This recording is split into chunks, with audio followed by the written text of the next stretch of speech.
Since our performance was enough to make Chris's legs give out, it was no surprise that more and more folks showed up to discuss similar deals.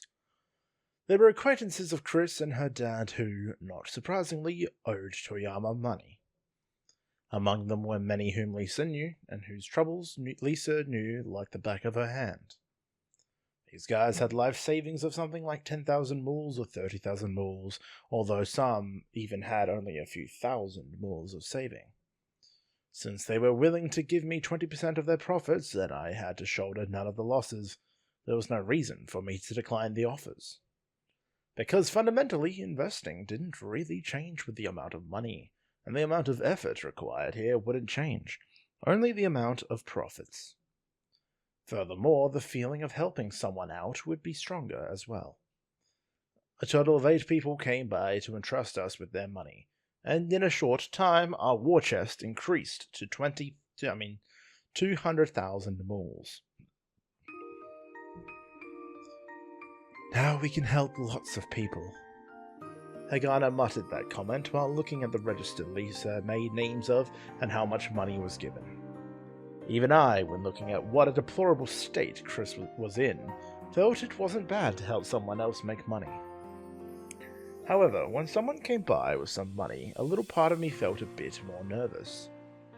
It was because larger amounts of money made it harder to perform quick trades.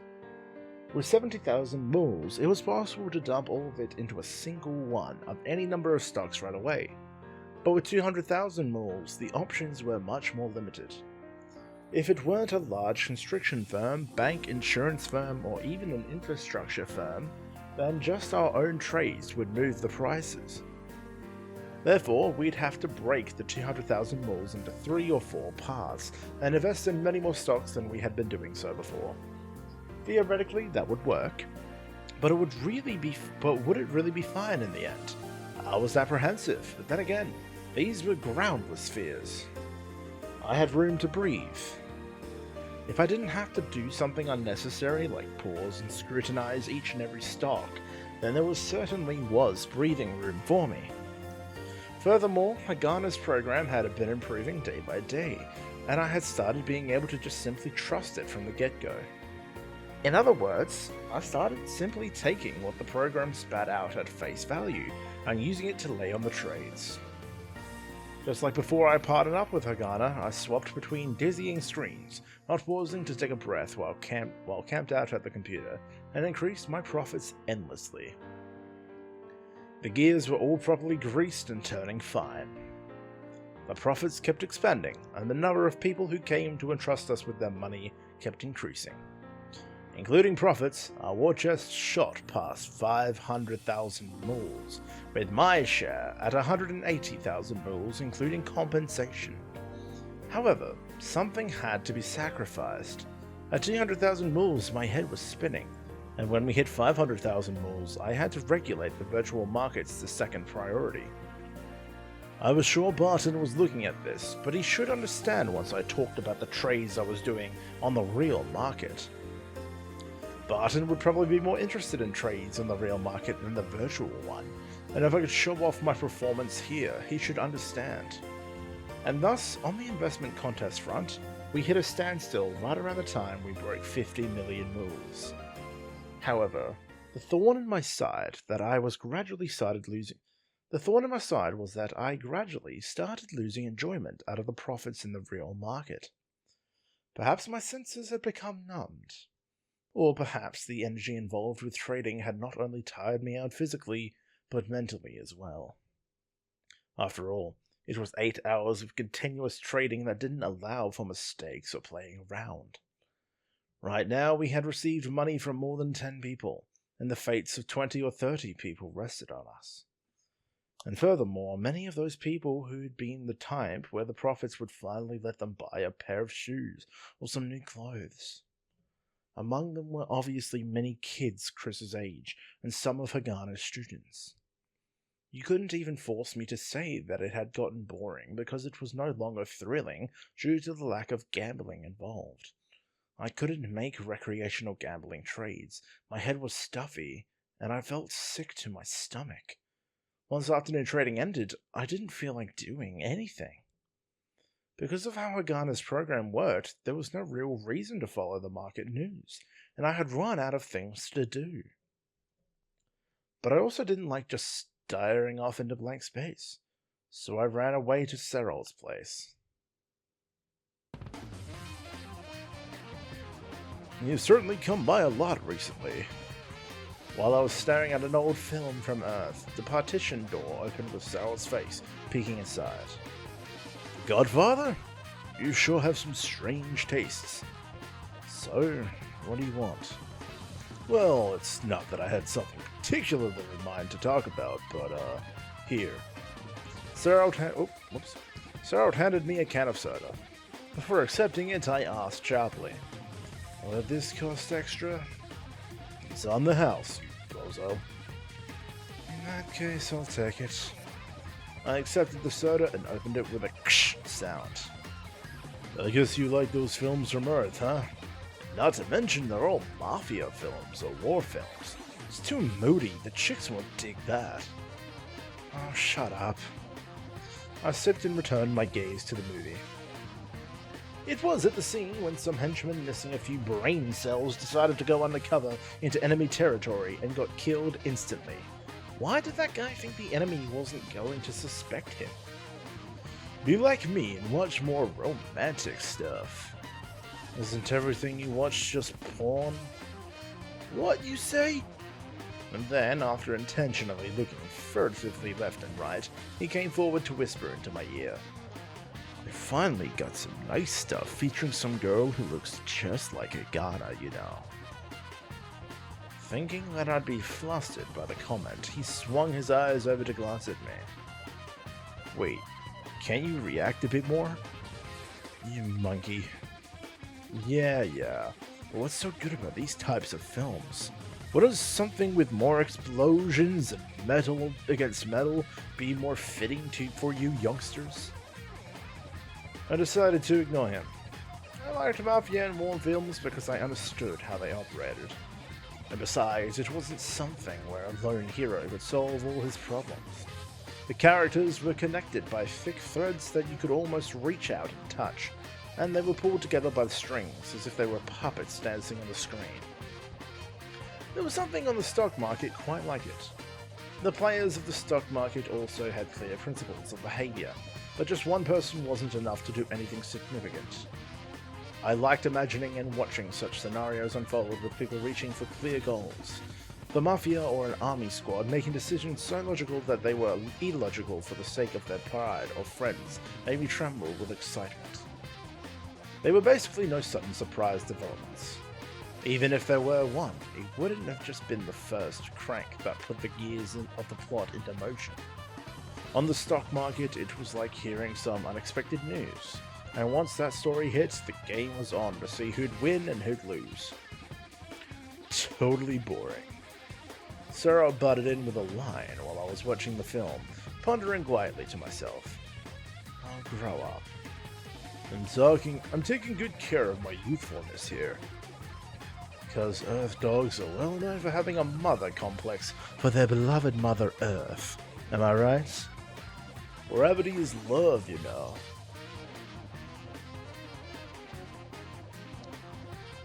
Having said so, he gave up and went back to the counter. I returned my gaze to the screen, but he suddenly stopped and poked his big head back into the booth. Oh yeah, there's rumors about you two, you know? There were many ways to decipher an ambiguous statement. However, I did look back over at Serald because his tone was oddly serious. Huh? About you and Hagana. What are you, a gossiping grade schooler? I told him in a fed-up tone. He was dumbstruck at first, but then smiled wearily. No, I don't mean that. Then what do you mean? I heard that you had been collecting people's money to use. That line felt like the spark that triggered a war between rival mafia factions. What about it? Does Lisa know? Of course. I shifted my gaze back to the screen. Rumors. Had people really been talking about us? Wait, Lisa really knows? Cripes, man. Yes, and plus originally I didn't feel like using other people's money, but I did it first for Lisa. Zero's eyes shot wide open, and he leaned forward with his big head. Lisa owed people money? They were up too close. Yeah, you didn't know? I didn't. She lost a valuable book she borrowed from the university, and thus had a debt of 50,000 moves for it and was out of options. Oh. Zero slapped his hands on his giant head. If she had told me, you'd then be able to pay it off? After I asked, Zero was about to say something, then kept his mouth shut. He was probably trying to put on some meaningless show of vanity. Man, so that was the case, huh? But that program I made for Hagana, you're making money with that? Plus my investment for OS. Well, let's put that aside. What, you doubting me? Don't get mad. The emails Hagana wrote were full of Hal said this and Hal said that, so there's no way I'd doubt you. That revelation totally caught me off guard. Well, that aside, what I'm trying to say is that you should be careful. What? People also know you swing by these parts, you know? You could be physically tough, but that might not work against some of these dangerous people out there. What, like hackers? There's also that. At any rate, it'd be a good idea to keep quiet about collecting up that much money. This is the moon, after all. Well, I wouldn't mind if you think of this as just some nosy guy's advice. He was so serious, I was at a loss for words. Okay. You don't know what's going to happen in the world. It wouldn't hurt to be a bit careful. After saying that last line, he slapped me lightly on the shoulder and went back to the counter. Certainly, letting people around you know you've been working with money that you collected had no merit whatsoever. However, I couldn't just return my money at this point, and the people who gave money to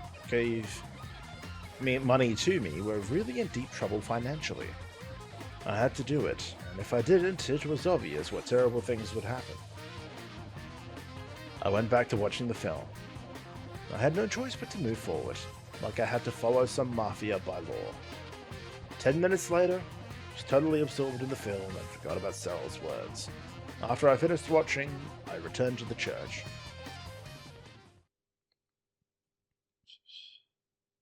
Despite going to Sarah's store and sleeping early, my fatigue built up steadily day by day. I had no idea just what was wrong. All I knew was that whenever I thought about trading, I felt lethargic and depressed. Perhaps the number of stocks I had to trade in order to retain the same level of performance with increased funds was a bit too much. Or perhaps I was feeling the burden of having people's fates placed upon me more so than I had anticipated. After finishing morning trading, I was slumped over the table, having left unfinished the lunch Lisa prepared for me before she headed out for the Chinese restaurant. Are you alright? Hagana said that to me during the break. She wasn't used to saying things like that, and thus her voice was faltering. Don't know, just let me rest. Even when I closed my eyes, trading screens flickered in my vision, and there was a dull pain in my head. I thought maybe it was a cold, but it didn't feel like that. Besides a cold, there were other things I could be suffering from. Before now, no matter how tired I got from trading, all I needed was a good night's rest before I was ready and pumped for more action. However, that stopped being the case. Now when I'd wake up, I'd feel annoyed that I had to trade again today. Perhaps it was a reaction to having made too much money, something I hadn't done for a while. Perhaps it was something similar to the initial euphoria and eventual boredom one would get by cheating in a video game. If so, then it was simply a lifestyle disease in my mind. If I continued to pile on the profits, not only would I be able to save a lot of people, but I'd also be able to go to fantastic places. Trading too much? At that point, Hagana again talked to me. I looked up because her words piqued my interest. And if it was too much, what would you do?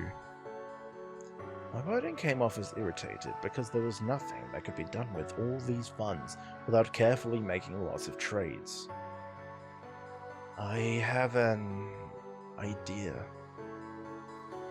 I reacted so much that I surprised even myself. Not only did I look up, but my body got up as well. Hagana was sitting on the chair, staring this way. What? We could just automate the trading for the investment contest. I stared at Hagana's face. It was simple and a ridiculously clear solution. When I talked to Seralt, he took what we already have, extended it, and quickly made a new program. Backtesting showed that while it couldn't really touch you, it was making clean gains. Hagana opened the program on a terminal and showed me the test results.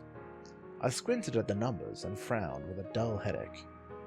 The displayed numbers had pluses and minuses flying around everywhere. Since it wasn't able to record the mood of the market like me, there were big losses and the total performance was only a third of mine. Despite that, the fully automated program was clearly making gains. How?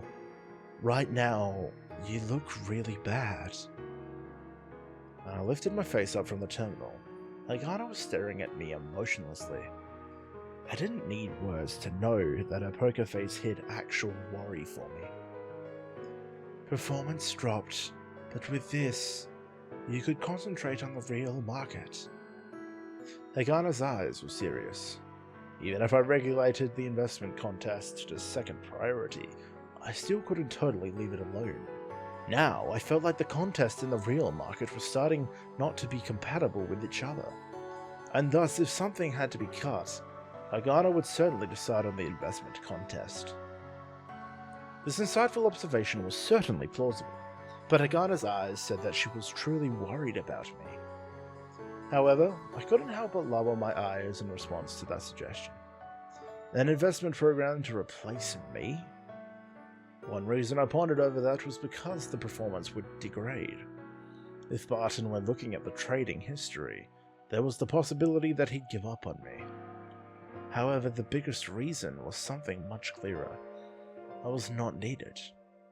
And with that realization, I felt a chill in the pit of my stomach. I finally saw the pit trap in front of me that I had totally not noticed at all. The performance could be improved with some work. However, Hal, Lisa's also worried about you, and so... Don't need it. I cut off Hagana's words and replied, Don't need it. I'll handle both. Hagana was about to say something. However, I quickly interrupted her with my words. Mr. Troche, in first place, had made a ridiculous amount of money. With this program, we wouldn't be able to catch up.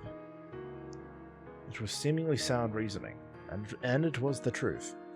However, the real reason was different. Besides, I wasn't trying to deny that I was putting the contest on the back burner, and thus I was concerned about one thing. Increase the performance. If anyone could do it, Hagana could. The program had been steadily getting better. However, I couldn't improve at the same speed as the program. One day it would catch up to me. And when that time came, what would I do? Why don't you go and, find some easier stocks to profit off of something? Yeah. Concentrate on the validity, yeah. I'll extract gains from that. Wasn't that our original division of labor? Hagana's brows bent, showing a bit of pain on her part. I couldn't tell if she was being worried about me or not. What I did understand was that I had somehow found myself in a bad situation. What if Hagana's programs would be fully able to copy everything I could do and became fully automated? By now, my processing power was limited as I was just a human being. What I had at first joked about had started feeling more realistic. In fact, there was the possibility that her program would surpass me. When that time came, how much value would I have to Barton? And how much would I be worth to Hagana? Furthermore, I couldn't just reject cooperation from Hagana at this point. Chris's family couldn't pay off their debts right now. I couldn't push her away. And thus my choices were limited. I'll continue to do my best until the end of the contest. There were 2 weeks remaining in the contest. There's nothing that couldn't be endured. There's nothing that couldn't be faked over. Facing a Hagana who was hesitating on agreeing, I made my move, ignoring the moral implications. So please, lend me a hand. Hagana shrank nervously, then nodded strongly. She didn't appear to be the Hagana who thought that she couldn't do anything. Right now, we had collected a lot of money, and whether those people could pay off their debts rested with us. What I had said to her was the ultimate move. However, it was ironic. The more I relied on Hagana's help, the more my power waned. Being unable to smile even when making heaps of money, I finally realized where my fatigue was coming from. What I was doing now was nothing different from mere work. I stopped getting up early to read the news, and stopped staring at the stocks after trading. I wasn't using the program to make money. It was painful because I had simply been relegated into the program's ultimate component. However, even if that were the case, I had to continue this way. Furthermore, I had to protect my standing. Before managing to secure the top spot in the contest and heading over to Schrödinger Street, I had to think of it as myself trading. Alright, afternoon trading's about to start. I made my short proclamation and handed the terminal back to Hagana. I was about to start another round of simple work. I had to endure it, and I had to hide my true feelings from Hagana.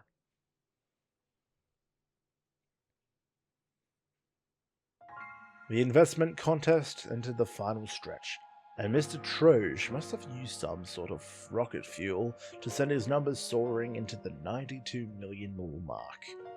There was no longer any doubt that he was putting his leverage into full tilt via margin trading. I believed it would be absurd to be able to put out this level of performance without using margin trading. Besides, the contest had entered the final stretch, with everyone starting to engage in massive speculation, and thus stock price movements became more chaotic. One after another, people started making lots of profit. Even I reached the 55 million mark, but that was only 5th place. But before, I had only been doing a little bit of margin trading here and there, but now I had removed the safeties and were using them constantly to my fullest extent. This was supposed to be bumping my leverage, but I felt unresponsive in front of the computer.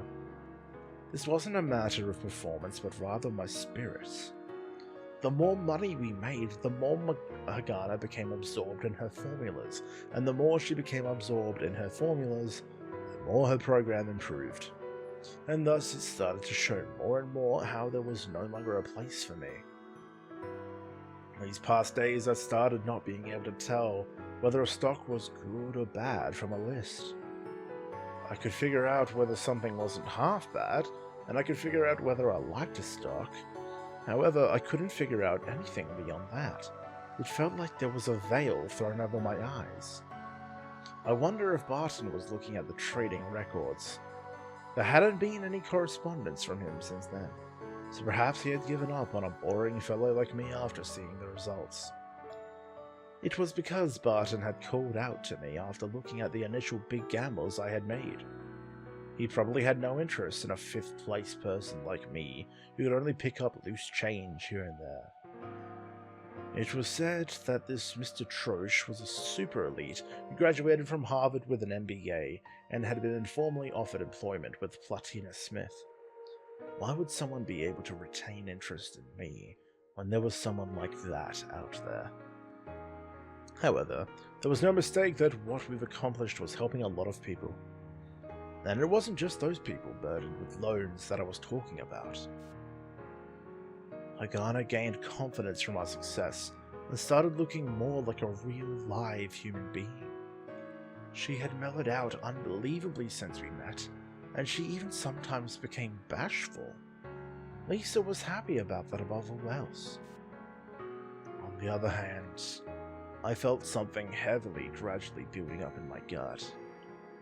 I'd act out, nearly venting from time to time, but Lisa supported me, saying it was because I was worn out from trading. However, I knew that wasn't the reason. In order to not have my position taken over by Hagana's program, I had to be desperate. I couldn't express that what I was doing was irreplaceable, except through my attitude and actions. I was afraid that Hagana would seriously start working on the automated program if I didn't do that. Starting around then, I started waking up in the middle of the night from a nightmare. In it, with each answer I give to Hagana, my body started changing more and more into formulas. Like a jigsaw puzzle not fitting together, my body would collapse into a pile of Greek letters. I'd frantically tried to collect them, but no matter how hard I tried, I couldn't turn them back into my original body. During times like breakfast, Hagana was unbelievably courteous and would hand me a spoon or the sugar. However, I was starting to believe that it was some sort of intentional harassment, no matter how ridiculous it sounded. Right when I was able to cry from being driven to the limit, I received an email from Barton. I made some time, so could we meet? Sorry, but if we could start in the morning, that'd be great. The appointed date was a normal working day. Going out during trading was outrageous, but there were days before I teamed up with Hagana when I'd stop trading and stare off into space, on rainy days, for example. Clinging to this email as a last ray of hope, I replied, we could meet. The response came back quickly, as expected, and it pointed out that the Royal Central Hotel, where we met before.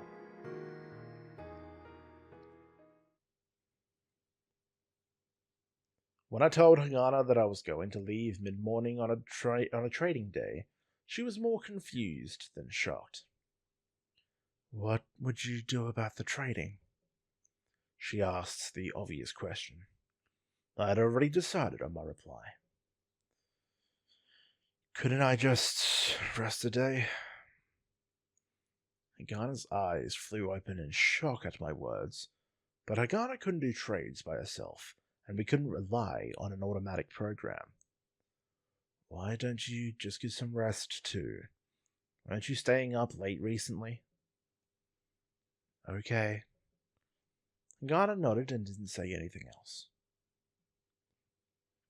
The night before I was to meet Barton, I couldn't really sleep much. In the back of my mind was my meeting with Barton, and the glimpses of the gorgeous night scenes of Newton City.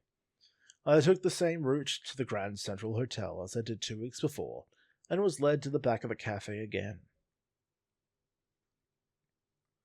Just like last time, I made him pause in his smile. You look terrible. But those words were different this time. Barton ordered me a hot chocolate liqueur. When I drank it, I felt like I was about to cry uncontrollably. Barton sat his massive self down across from the coffee table, with his elbow on the armrest and his finger at his temple. Of course, he was observing me, but I was obviously looking transparent to him. While I felt a little embarrassed, I somehow also felt a bit at home. Some people condemn people for being wasteful and extravagant when those people say living was hard when they were successful. Suddenly Barton spoke.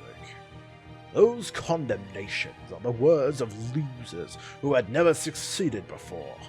It's likely they don't understand that the world is like that. No matter how hungry you were, if someone were to ram food down your throat, it'd be painful for you.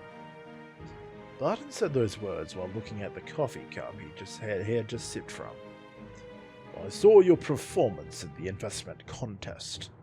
How good or how bad the numbers come out sometimes depends on luck, but getting stuck isn't bad per se, but... He burped and continued. Sorry. Well, it's gotten boring. I almost dropped my cup. What happened in the beginning felt like almost another person. Of course, your investment methods and selection of stocks are consistent right now, but from a more fundamental point of view, well, it looks like just repetitive labor. Barton set down his cup and leaned forward, looking at me.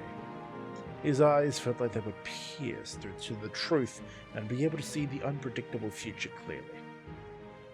Say, mister, you haven't involved someone else in your investing, have you?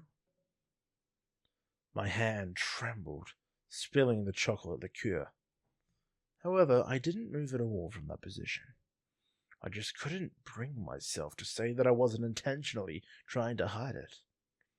However, if two people were involved in the investments, then the performance would have resulted from two people.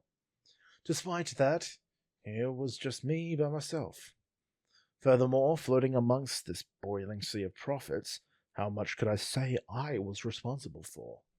And with all my frantic efforts to prevent being replaced by a program, had they all simply eroded my current standings? I stared down at my cup, not being able to look up. Barton continued. Did you think I was going to ask you to bring this other person? What he said was exactly what I was worried about. It would have been a quaint in any case, right? I looked up instantly. There was an expression on his mature and dignified face, like he'd eaten something bad. Looks like I was right. Teaming up with a math geek quaint would do that. But that quaint was responsible for most of the profits now. Barton held out his palm to prevent me from saying anything further. Quaints are terrific creatures, and if you consider that being brilliant, then they certainly are.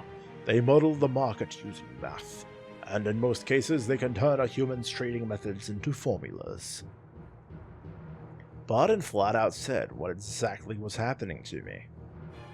Are you perhaps the sly type of investor who'd nibble at the stock here and there, making careful profits while trying to find the next big wave to ride? Yeah? And that's something beautiful. The quick rises and falls of the stock market are, after all, most likely caused by humans. It's a lump of irrationality that can't be expressed by formulas, and it's something that could only be felt by humans. He was talking about the mood, something I couldn't get Hagana to understand, despite all my attempts at explaining. In this era, human labor is gradually getting replaced by work done by machines. The fight is here, and you can't run away from it. He poked at his temple lightly. To win, there are only two ways. Either you can become someone who can make the machines, or you continue doing things machines can't do. Things machines can't do. That's right. I had called out to you before because I thought you'd have the talent to do something like that just from looking at your opening moves. People's thoughts are not something that could be turned into formulas. Being able to see through them, beyond the data and outward appearances, is a hidden talent. Barton was leaning over at me, staring at me while talking.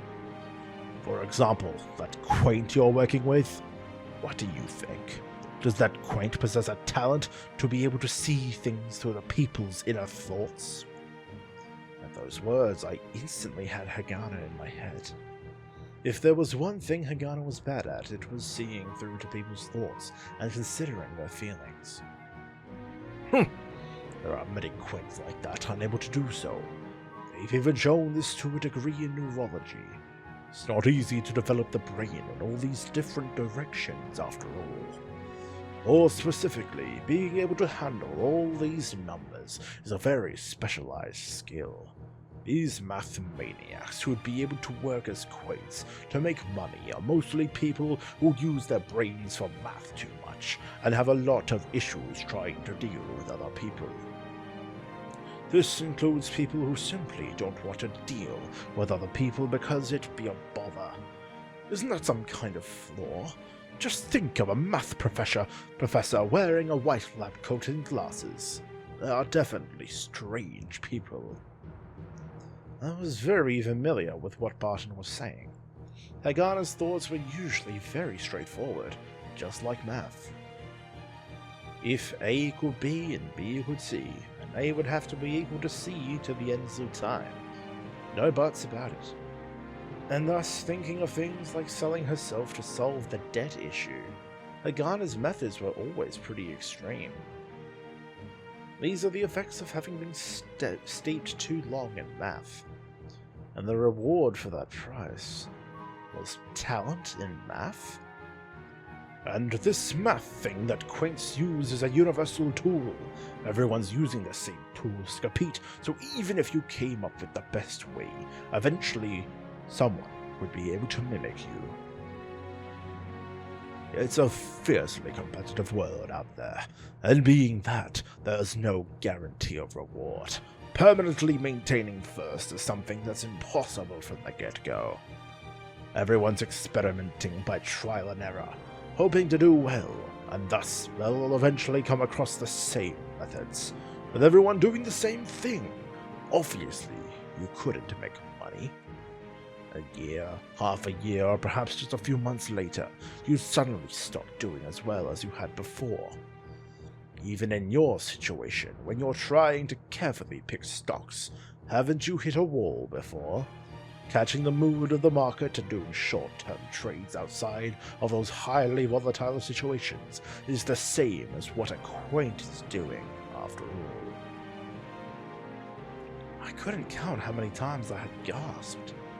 It was like being able to see everything in a new light from the sidelines. Before I had teamed up with Hagana, my trades had suddenly stopped working as well.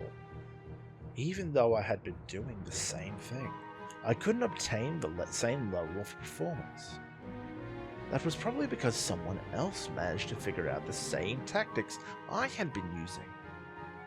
I guess that's what's happened, but it was careless to consider working with a quaint. Anyone trading on intuition and reflexes would start wanting the seal of approval of science. However, relying on science doesn't solve any problems. In the end, you're all doing the same thing.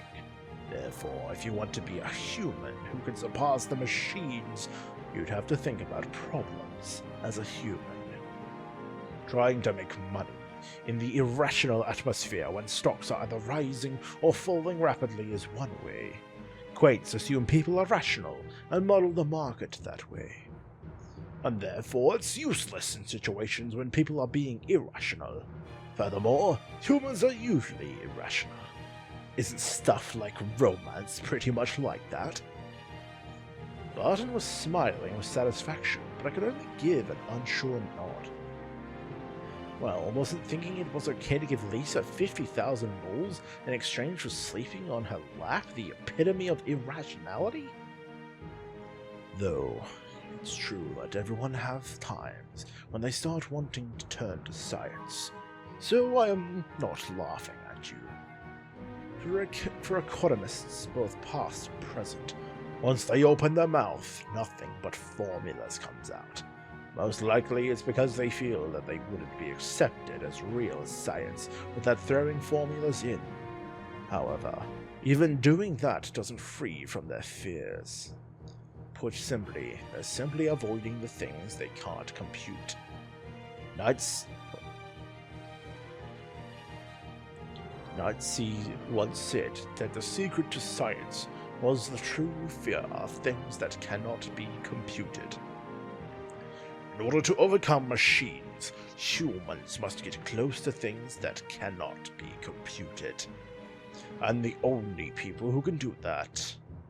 Barton flicked his suspenders and said in a teasing tone, are those who can look through to what the other person is thinking. In front of Barton, all I could do was listen. It took all of my effort to try and understand him, and it would be strange to say I really understood him. However, I knew that he was saying something very important. I dreamed many times that my body was turning into Greek letters. At this rate, I'd stop being necessary. Therefore, I had to do something that Hagana wouldn't be able to do. I swallowed my saliva and asked Barton in a trembling voice, would I be able to do that? In front of me, Barton first frowned at me. It isn't a question of whether you could do it or not. To survive, your only choice is to do it well. I felt like I heard this phrase somewhere before. What a terribly powerful phrase, I thought to myself. I nodded slowly. Furthermore, I don't just idle around. I call out to people who have a chance of doing it, and on that point, your sense of smell had already been demonstrated. One of the reasons I had called you out to come here during the morning of a trading day was that. Barton finished up the remaining coffee in his cup, set it down on the table, and then grabbed his jacket from the sofa next to him. I want to show you an outline of how I trade. Since he had a large frame, I felt even the atmosphere around him move when he got up. Barton stood up imposingly and looked over at me. Let's go. Those were powerful words, like a hero leading the lost.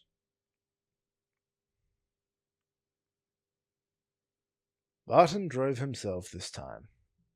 The car didn't feel any less expensive, but it wasn't something that you'd recognize instantly as a high-class luxury car.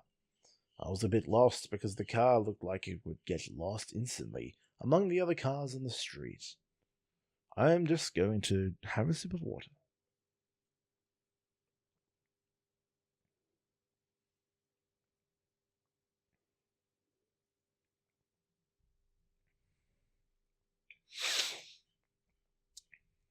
Come ride shotgun. Following Barton's directions, I sat myself down in front. It's always a hard decision about what car to use for work. In the cramped driver's seat, the full-figured Barton drove the car with strong and solid turns on the steering wheel. It has to be not too fancy and not too junky. Why? The only way to surpass machines is to look into people's inner thoughts. Barton replied with a teasing tone. In other words, figure it out yourself. A car for work. Turning this phrase over in my head, the answer suddenly occurred to me. If it's too shoddy looking, they'd think you didn't make very much money. Barton was the head of an investment fund. Customers entrusted money to the fund, and the fund would use that money and take a slice of the profits. If people weren't the type to entrust money to us while desperately trying to repay their loans, then they'd probably prefer entrusting their money to a fund manager in a luxury car instead of someone in a broken-down car. That's correct. And why shouldn't it be too luxurious? Barton replied without taking his eyes off the road. I frantically tried to come up with an answer. However, a clear reason wasn't coming to mind. It would perhaps make people hate you? Hate me? Well, I suppose there is that. The car made a right at an intersection. Newton City was multi-layered, and thus most places have roads separate from pedestrian paths. Newton City, as seen from car lanes, looked different from a pedestrian's point of view. Actually, it's kind of like a line of defense. Defense? Yeah.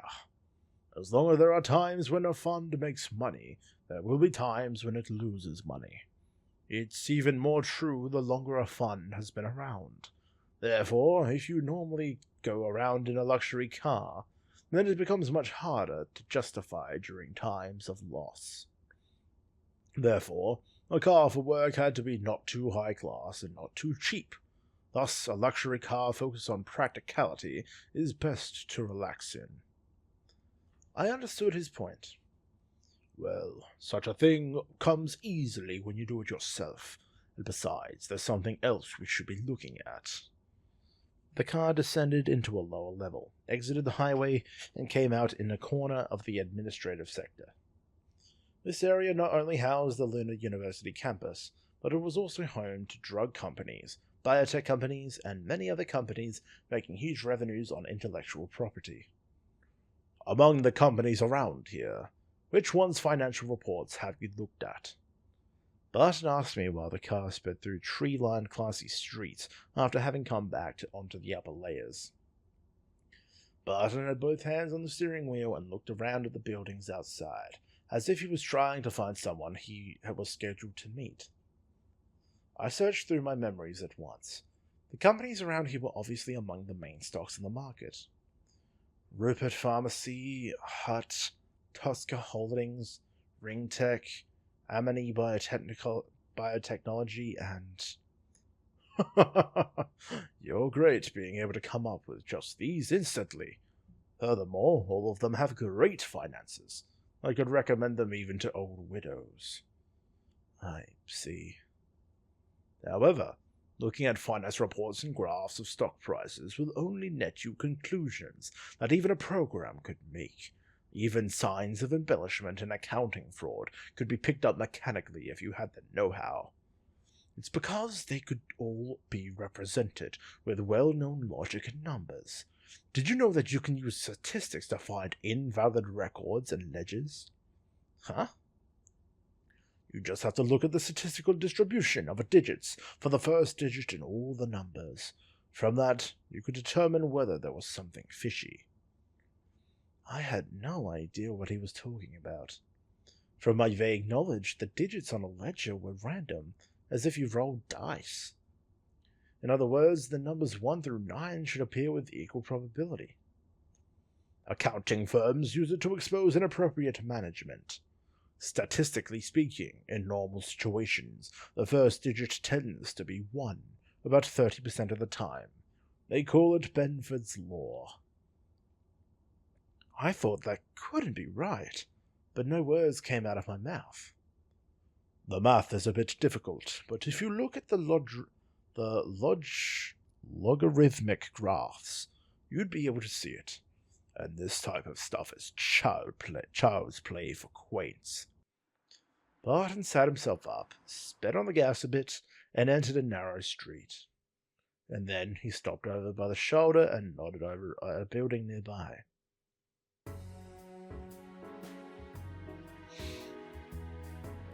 This is the building where Ringtech is housed. Doesn't it look magnificent? There's 12 floors underground, 52 floors above ground, and it took 1.5 billion moles to build. A spanking new building finished just last year. You could feel it trying to paint itself as a big player in the market.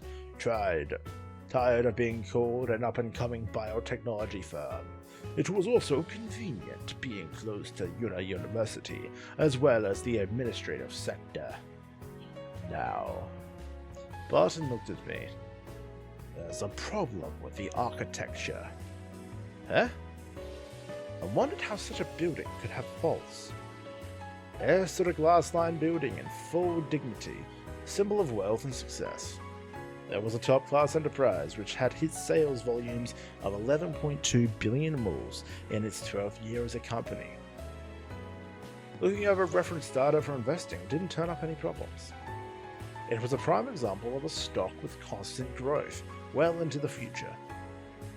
You should know that Ringtech had its beginnings on Earth. It was located in Washington, and did you know its selling point was its freedom-filled corporate culture? Yeah?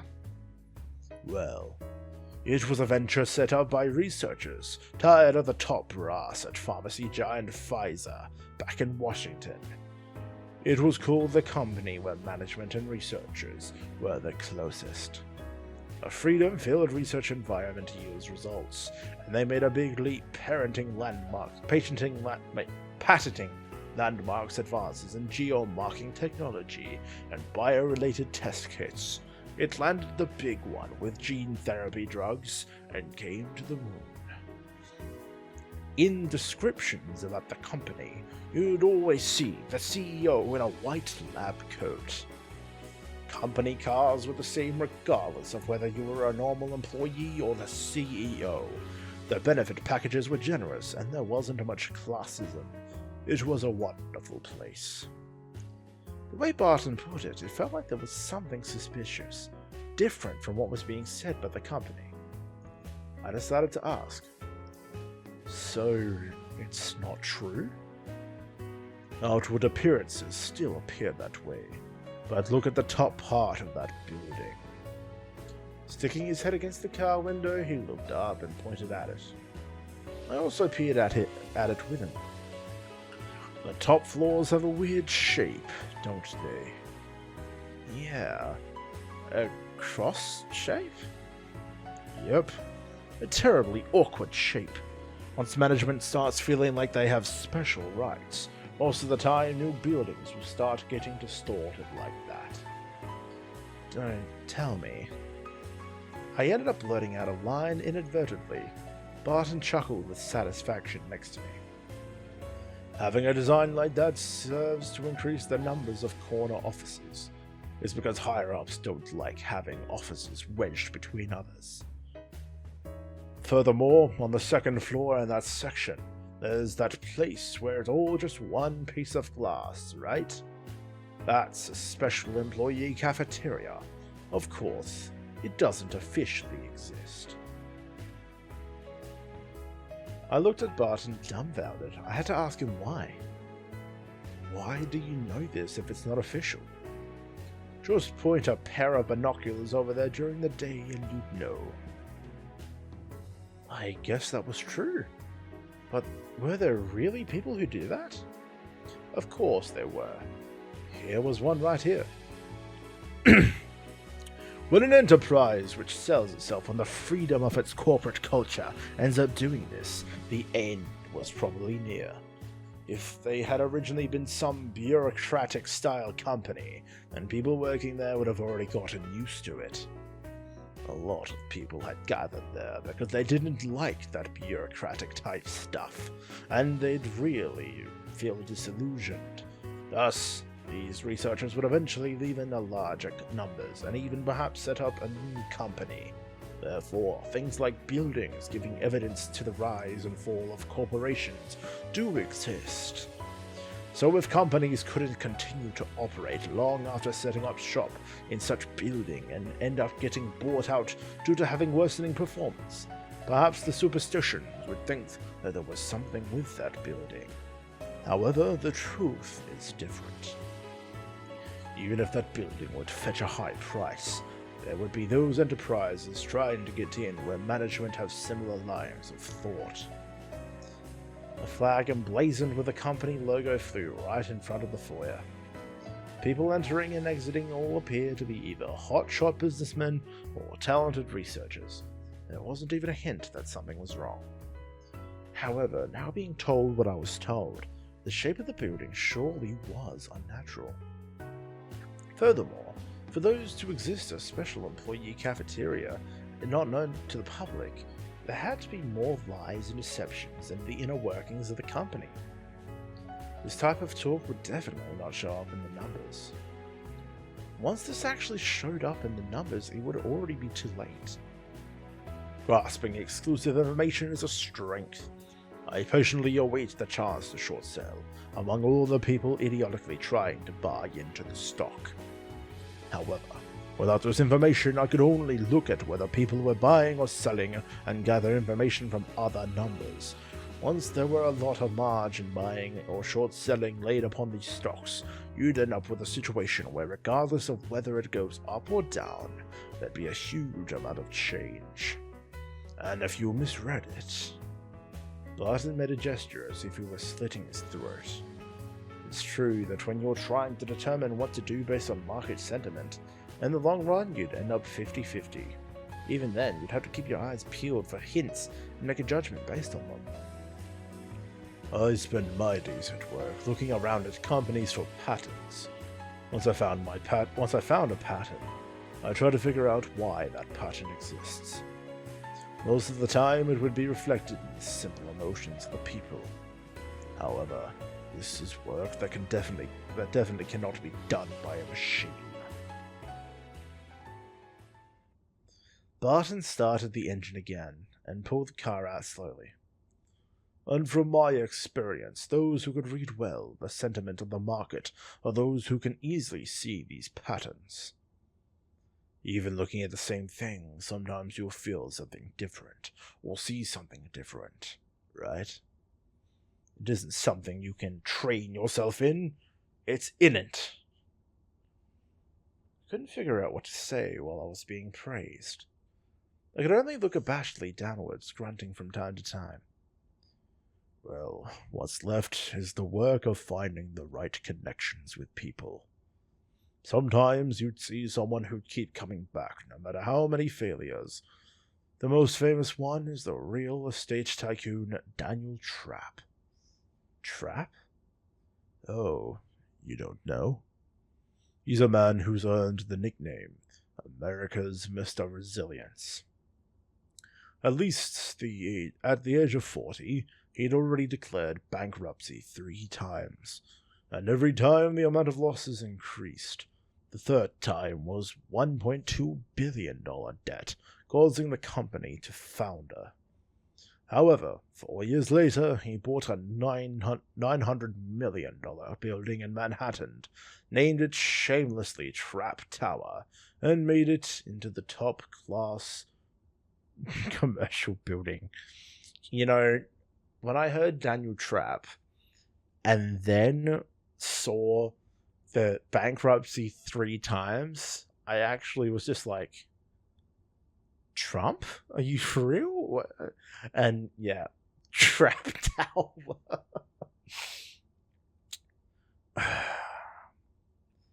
You know, with all the references to the Earth, to like real world locations, I understand why Trapp Tower instead of Trump Tower and Daniel Trapp instead of Donald Trump. I understand why they had to do that, but that's kind of funny. Oh man. Why would such people exist? Was he a genius with finance? Well, there certainly is that point. That guy is ridiculously smart, and his memory is excellent. However, if he were really a financial genius, he wouldn't have gone bankrupt all those times. What he is a genius of is interpersonal relationships. While talking, Barton pulled the car into the Lunar University campus. There wasn't a gatekeeper, and no one really paid attention or tried to stop the car. Perhaps class was in session, as there wasn't really many people walking around on campus. The car entered a narrower road and stopped some ways down. Barton got out of the car slowly and stood next to a sandwich shop on the side of the road. He didn't look once over at me, so I figured he wasn't beckoning me for me to follow him at the car. Furthermore, Barton was like a regular, with the shop staff being very friendly. He received the sandwiches in paper bags, and when he was paying, he paid using a 100 mil bill. And he didn't take any change. He patted the shop employee with his big hands, waved his hands, and then left the shop. Wearing a huge smile as if he had a fun conversation, he walked over to the driver's seat, opened the door, and got in. Here's lunch. He handed me a paper bag, waved again at the store, and started driving. No matter how much a person earns, he could only take 3 meals a day. Eh? Furthermore, there aren't many guys who try out a different store each day. In other words, people generally have set places where they eat. It's very true of academics. If a professor in biology, chemistry, or engineering stopped having sandwiches which could be eaten with one hand, then there was a high chance that he got headhunted by a company. If a professor had previously been eating beef sandwiches topped with tons of cheese, suddenly started eating plain tomato sandwiches, then there's a high possibility he's getting wine and dined at night. The easiest way to tell is through what cars they drive to work, though. Barton bit into the sandwich, holding it in one hand. In exchange for me eating there, I can gather information like that. I've been with that employee for some time now. He also gets my nuance, and remembers almost everyone who'd come by campus to scout out potential recruits.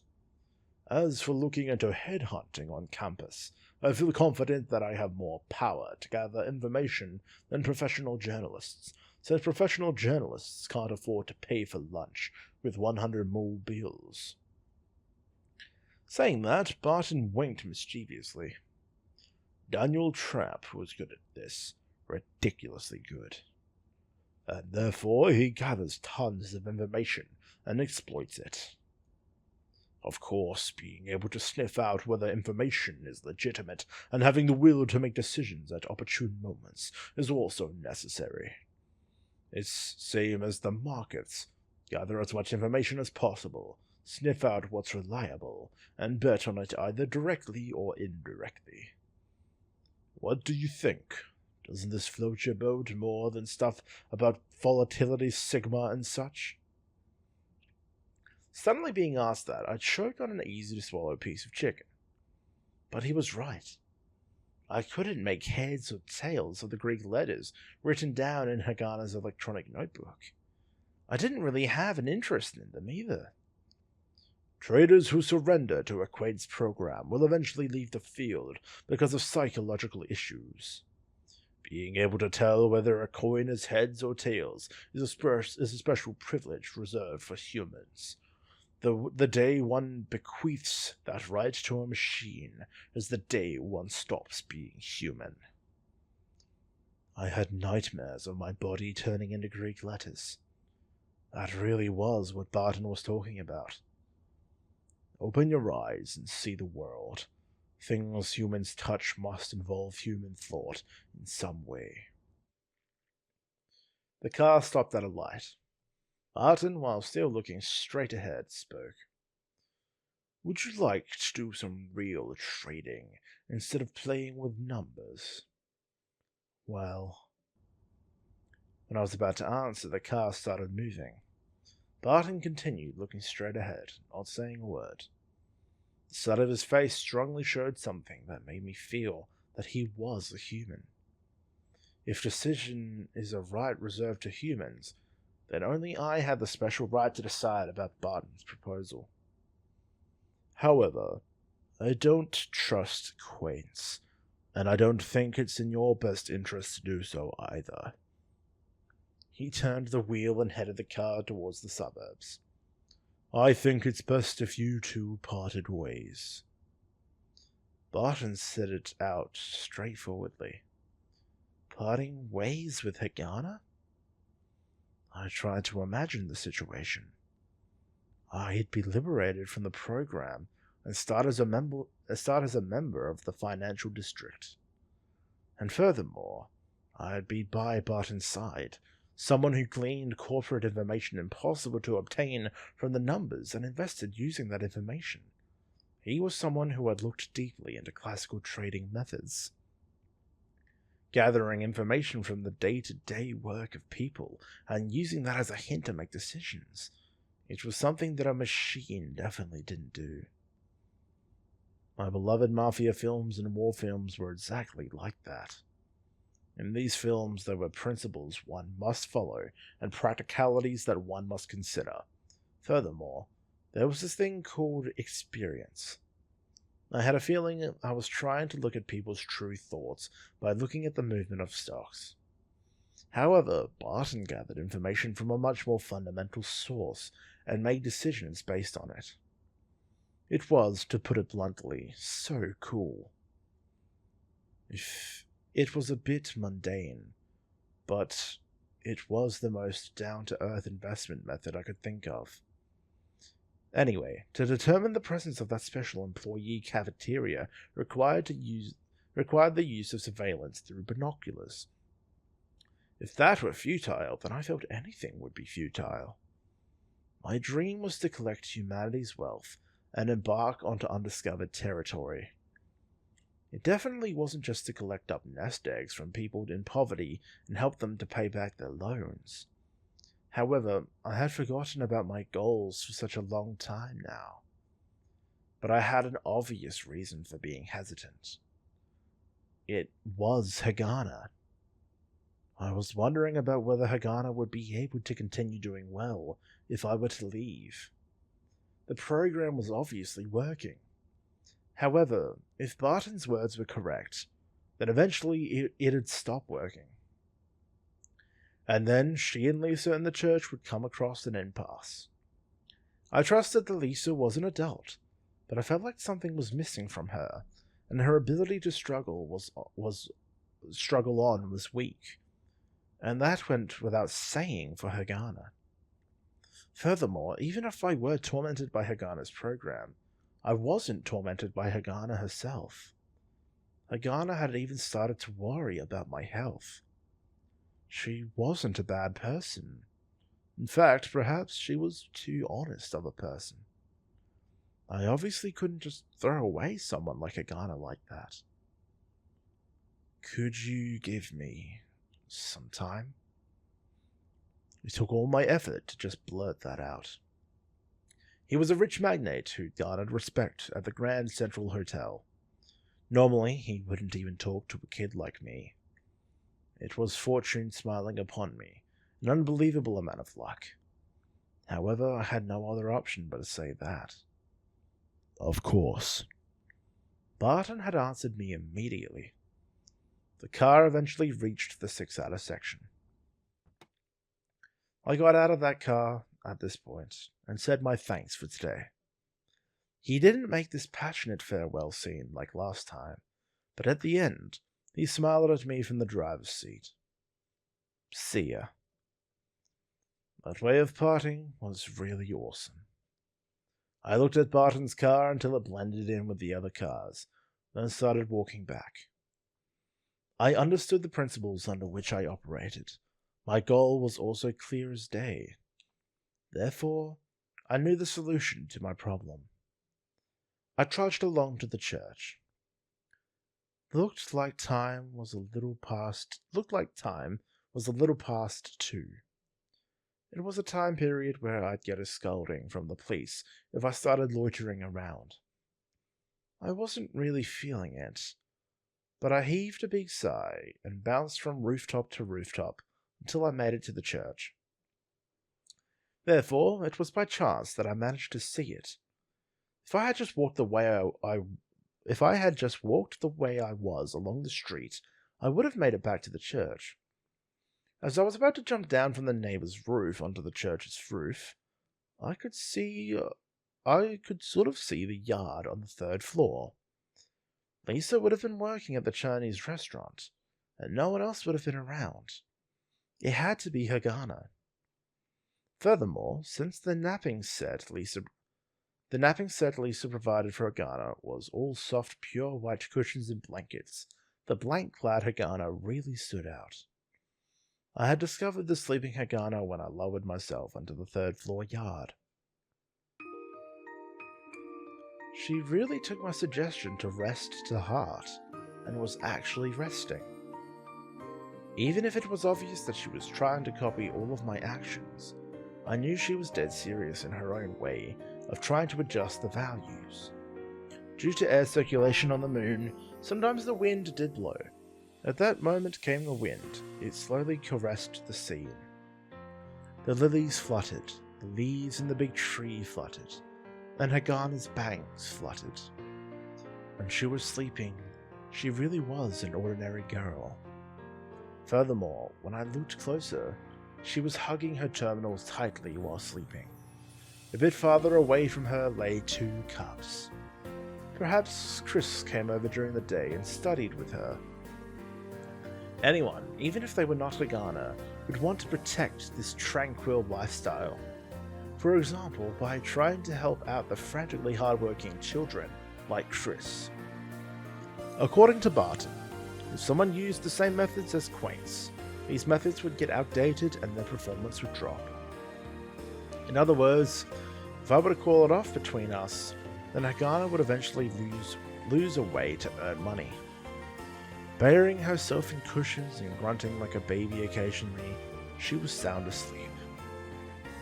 A single person who came here because she was sold, and she was swallowed up by the unfairness of the world. However, I had to chase my own dreams. For that, Barton was a stepping stone I definitely needed. Therefore, I decided I could only do this. I walked over to Hagana and looked down at her sleeping face. Hagana frowned a bit at the slight reduction of light hitting her and woke up. Once she noticed it was me, she rubbed her eyes and then checked her skirt awkwardly. When we first met, she never cared about getting peeked on from below. What? She squinted at me and asked, and here was what I said. Let's get first in the investment contest.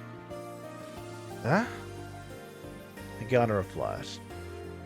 Wasn't the most important thing the debt that everyone had?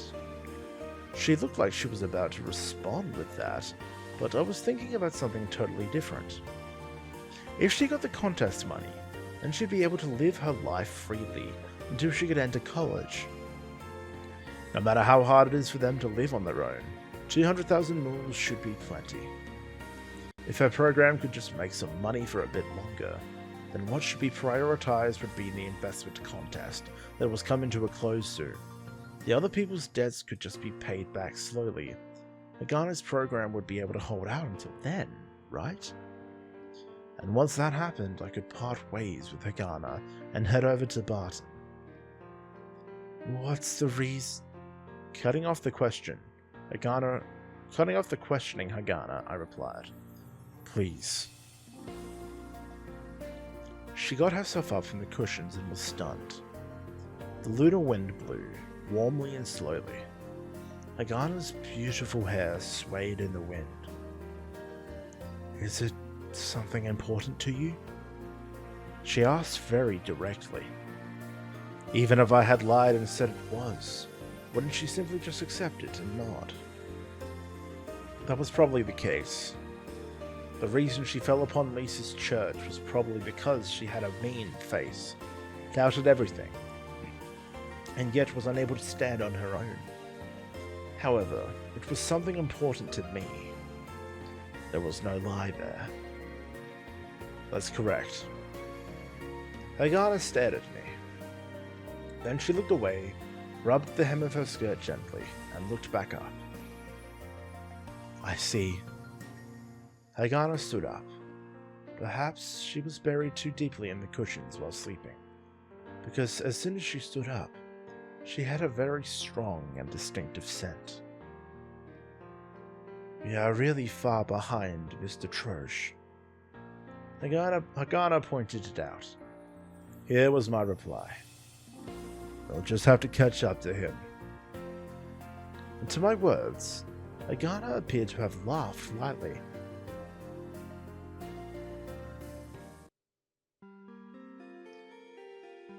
Since trading in the real market up until now led to tidy profits that no one could complain about, there was only so much that could be earned by winning the investment contest from Hagana's point of view.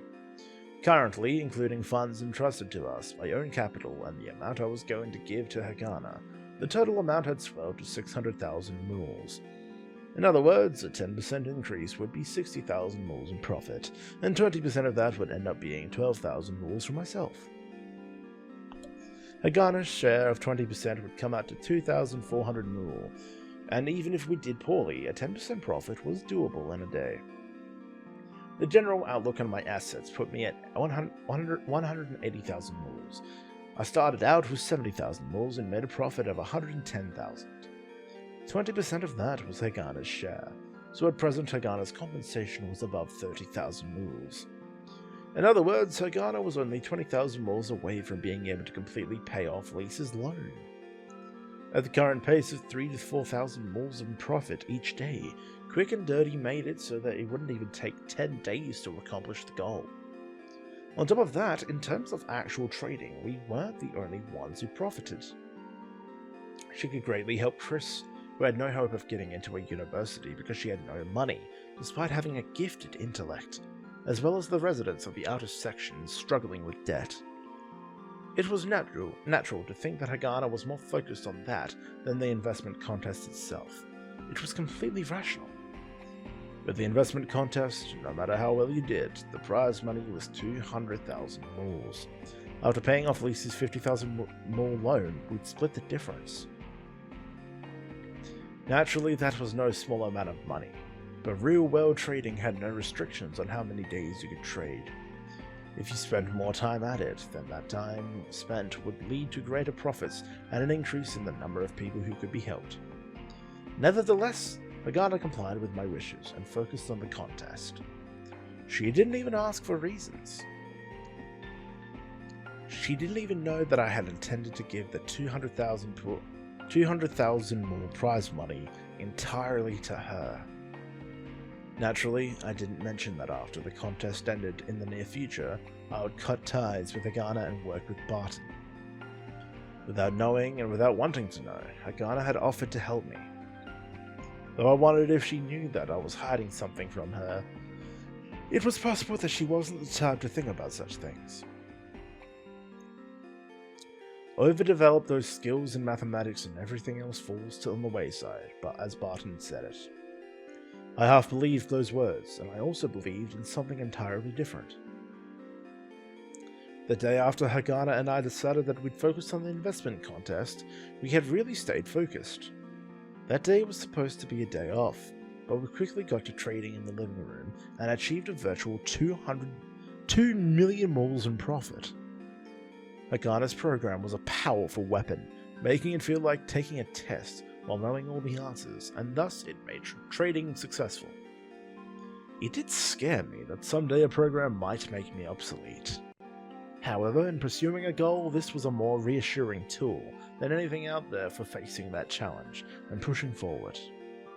Besides, recently Hagana had become concerned about my physical well-being and seemed to have a lot of questions to ask. Whether trading was over or not, I was inundated with questions. I was surprised that she wanted to know so much, but I wondered whether or not that I could beat that much zeal. Even as the day waned, without realizing it, Hagana and I would look into our computers and have discussions in a completely dark living room. We came back to our senses only when Lisa returned from the Lunar Chinese restaurant and turned on the lights in the living room. Lisa was honestly pleased that I was better again. But what really bothered me the most was when Lisa turned to Hagana and said, "Good for you too," to her. Hagana was as surprised as I was, and she looked between Lisa and me repeatedly. Then I saw that her face was red. She looked down and nodded. This was the other half of the reason Hagana offered to listen to my request. More than I imagined, Hagana had forgiven me. By nature, she was very sincere. She knew that Lisa could see that she was overdoing it a bit. It's not far-fetched to say that this was thanks for helping Hagana to make use of her mathematical abilities in a real-world setting. But I could see that, to Hagana, this was a simple matter of thanks. Even that day, as if a bath would be a waste of time, she would drag on discussions with me while fiddling with the numerical output of her program until Lisa finally got mad and forced her to go. Not even 5 minutes would elapse before she'd come right back out. This time she made sure to put on her pajamas, but she didn't take the time to dry her wet hair. Lisa stopped taking any chances and would proceed to wipe Hagana's hair with a bath towel, then finished by wrapping it around her hair. The table in the living room was lined with work materials, and I could see that the nape of Hagana's neck, with her hair bundled up like that. The strands of her hair and her white, slender neck made her look like a really beautiful and mature woman. Late at night, after Lisa's growing impatience forced me to return to my room, I mailed Barton. Due to various circumstances, please wait until the end of the investment contest for a response, I wrote. Barton's response came immediately, and the contents said, not a problem. Despite Barton being a wealthy man who went in and out of the Grand Central Hotel and calmly rode around in a high-class limousine, he didn't seem to exhibit any arrogance or demeaning nature. He was a man with a big heart who dealt with me as an individual. I had an inkling more or less of how exhausting it was working at Schrödinger Street based on rumors on the net and books. Not even being treated as a human being, and having barely any time to sleep. There were only a small number of people with high-paying salaries, and a whole lot of them were often fired after 1 or 2 years. In return, when they hit it big, the returns were massive. However, there were ways to bypass the common route when you gathered up capital and, at your own discretion, invested in a fund and managed it. One could work solo and still amass a fortune. That reason was why it was normal practice for people to join a major financial institution on Schrödinger Street. It was to build up knowledge and then go solo afterwards. That was why there was probably no more fortuitous situation than training under Barton's wing. If you looked up the Britannica on the net, it was number 32 on the list of 5,000 top investment funds in the world of percentage return. The total assets under management were 30 billion moles, while Barton's annual salary was 100 million. If I were to train under Barton and then study more beyond that after going solo, I could earn more than Barton, and possibly surpass him as well. The number one fund manager made 2 million moles a year. In just a few years' time, the amount of money made wouldn't be any different from the budget for a small country. By that time, I would have many connections, and anything would be possible. A dream. A dream about coming up upon the undiscovered country. For that dream, I must cut ties with Hagana. On the other hand, without me around, Hagana's investment program would lose momentum and cease being able to earn her money. I couldn't pick both. That was why it was necessary to acquire the 200,000 moles prize money in the investment contest.